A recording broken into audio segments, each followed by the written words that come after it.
Shalom. I'd like to start out by giving all glory, praise, and honor to Yahweh Bahasham, Yahweh Shai Bahasham, Rakach Wadash. Double honors to the elders and apostles of the Great Millstone. And Shalom to the elect of Israel. This is Thamayim in Atlanta, and I found this silly article on naturalnews.com.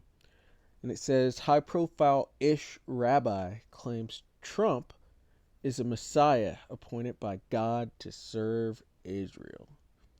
And that is ridiculous. Trump is not a messiah. He's just a man. He's just an Edomite man. And the Edomites are slated for a great, great destruction. And nobody will save them from that. Not even Donald Trump. Moving on, it says a high-profile Ish rabbi has claimed the former President Donald Trump was anointed as a non-Ish messiah by the Most High to serve the state of Israel. Rabbi Isser Zalman Weisberg of Toronto, Canada, has made the bold claim as it looks increasingly likely that Trump will support Israel as it continues its genocidal mission in Gaza. Pastor and author Chuck Baldwin recently analyzed the rabbi's words, and there is a lot to unpack here. So let's hear why he believes what he believes, which what he believes is not the truth. It says the rabbi cites multiple reasons he is convinced that Trump is a non-Ish messiah who will serve the Ish people.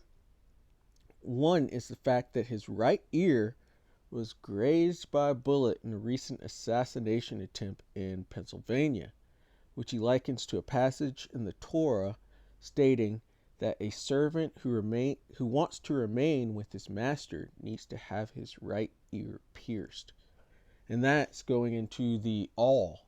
And so there's a understanding right there that they do know that passage, which is, it's from this passage about the all in the ear. That's where they're getting the idea of the MOTB, or the digital all, that they want to put into people so that they can be, so that the people can be their servants, particularly speaking of the elite of the Edomites, especially Amalek, and Amalek being the so-called the small hatters, the Ish people. And so they do know about this passage. I thought that was very interesting to see there. But moving on in the article, it says he also claimed that the final deadline for the redemption is an Ish year that corresponds to October of 2027, which would take place during Trump's tenure if he were re-elected. And no man knows the time or the hour. So they don't know. They have no idea. They're Amalek. They are not the people of the Most High. And so they have all these fables that they've made up. And none of them are truth. They do not have a savior. They are the great example. It says he asserted, and I have good reason to believe, Donald Trump was chosen to be the one to redeem the sins of Azov through offering his assistance in rebuilding the Holy Temple on the Temple Mount and establishing the Ish kingdom over all of mankind in Jerusalem. And so there's something else big that he said, because from our apostles and elders on down, we've been saying that the scriptures are speaking of an Israelite kingdom being established over all people. There's no such thing as universalism or that all can be saved. It's only speaking to the Israelites, and that will be over all the other people. They will be slaves to the Israelites in the kingdom to come. And so there's something else that's huge that they just said or admitted. It says, and these people that come against what the apostles and elders of the Great Millstone have been saying, They just don't understand the scriptures, because this is here. The Ish people understand it and can see it because they believe they're going to be there in that position. But since they're Amalek, they're actually going to be all the way on the bottom, even at the bottom of the Edomites. Says the rabbi went on to say that while Trump may take steps to protect the U.S. borders and improve its economy, America will be great when the Messiah comes.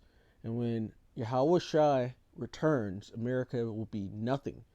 He's going to allow it to be completely nuked off the face of the earth. Like, it's going to be there, but nobody will dwell there ever again. It's just going to be a waste.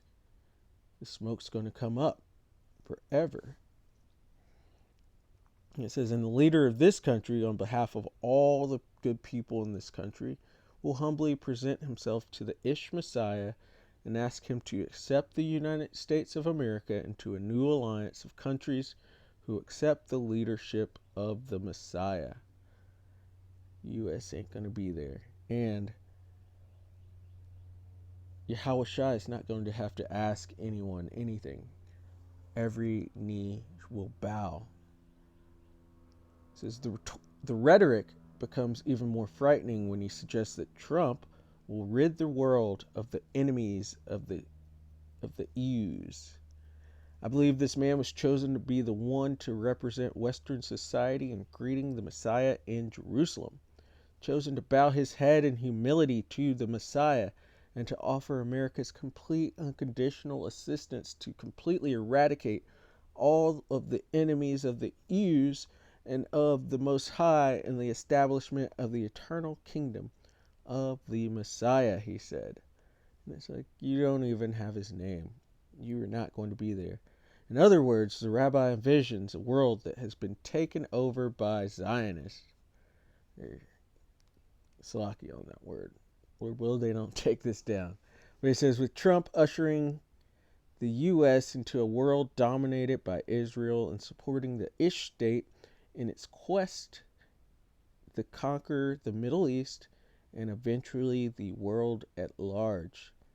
And it's, you are not the saints. The saints will take the kingdom. They're in such confusion, they have put the whole world in confusion. I can't wait until they really realize that they are Amalek. It says Trump vowed to help Israel at recent campaign event. Baldwin pointed out that Ish rabbis are possibly the only types of religious leaders who can get away with making these types of statements. He added that the real concern here, however, is the fact that millions of Christians also buy into the rabbi's belief and view America as a country that exists to protect Israel and help it fight its battles. And these Ish people are going to bring the rest of America into this final war. And it'll be the end of both America, which is Babylon the Great in the scriptures, and it will be the end of Amalek having control in the land of Israel, because Israel will be nuked as well. The nukes are going to fly, and it's mostly to take out the Edomites and their power structure around the world. It's going to go in other places too, because the heathen they're not innocent, so it's going to fly, but what they think is going to happen is not what it's going to happen. He's coming to put them underfoot. It says evangelicals have almost totally forgotten that the motto of America's war for independence was, we recognize no sovereign but the Most High and no king but Jesus. They are enthusiastically trading a nation that was built upon the principles of Christianity and God's natural laws, these United States, and are turning it over to the spirit of Antichrist. He added. At a recent campaign event in New Jersey, Trump vowed to help Israel win the war it is waging against Hamas if he wins the election, making statements like, no president has ever been so good to Israel by far as I have, and we're going to save Israel. That man is no savior. He is under the control of the Most High, but he is no savior, because there's no such thing as free will, and the Lord's just making these people do and say what he wills. So we're going to start out here in the book of Deuteronomy, chapter 28 and verse 68.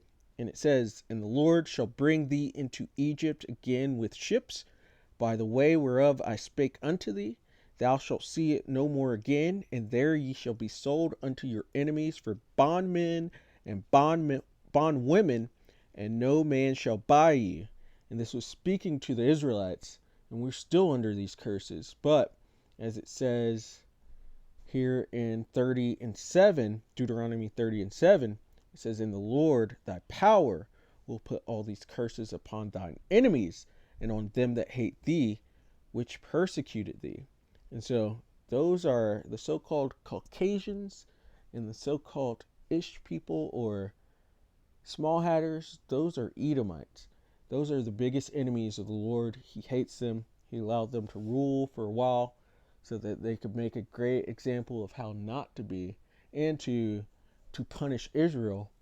But they're not the people of the promises and the blessings. These are the people of the curse to judgment. They go down, and they go down sorely, and especially for their blasphemy of putting up their images in the place of the dark images, and for the violence on the children of Israel, the Negroes, Latinos, and Native Americans, and just their thievery, their lies, their witchcraft and enchantments, their pollution of the earth, the destruction of the earth.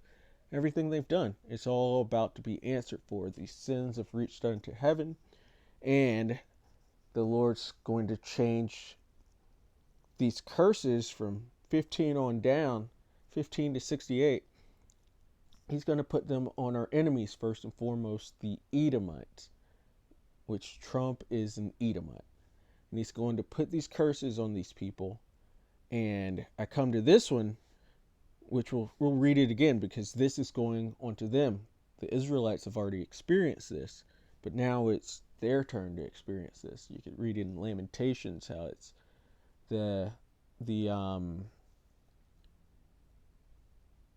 basically our judgment has already come, and now it's time for Edom. Salakia. It's on the tip of my tongue, but couldn't get it out. But going back to Deuteronomy 28 and 68, we've experienced this, but now the Edomites will experience this. So it says, "And the Lord shall bring thee into Egypt again with ships." Egypt is showing bondage. So the Lord's going to bring these Edomites into bondage. It says, by the way whereof I spake unto thee. So they're going into hardcore slavery, hardcore bondage, and we're going to put them on ships, and so that they could feel that transatlantic slave trade and the complete hopelessness that came with that, and the just absolute atrocity that was, because they got to get it double. And it says, "Thou shalt see it no more again." It's in their land, so America's going to be destroyed. They're not going to see that anymore. They're not going to be occupying Europe anymore, or the land of Israel. They're not going to be seeing that. They're going to be building up around it, but they will not be inhabiting it. And it says, "And there ye should be sold unto your enemies for bondmen and bondwomen." And they are going to be traded like Pokemon cards. It even speaks of, in Joel, the 3rd chapter, it speaks of how they delivered up the captivity to the Grecians, but he's going to turn it around, and the Israelites are going to be, or the Lord said he's going to sell them to the Sabians. So they're going to be traded. They're going to be traded to all of their enemies. But here's the point that I was trying to bring up, and it says, "And no man shall buy you." And you look into that word "buy you," it's going into redeem. No man shall redeem you, or no man shall save you. And this goes into the kinsman redeemer, which Yahushai is our kinsman redeemer. He's the redeemer of the nation of Israel, the Savior, the Messiah. And the Edomites don't have a savior or a Messiah or a redeemer. Thus, Trump is no savior. They don't get that. They get nothing but terrible things because they've done such terribleness.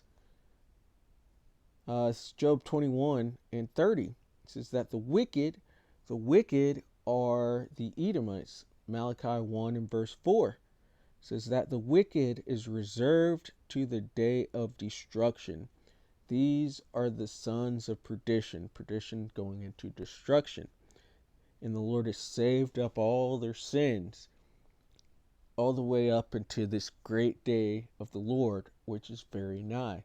We're just waiting for them to make their MOTB mandatory, and then the World War III will get going. And by the time the smoke of it is clearing, the Edomites and the other nations are going to be in chains.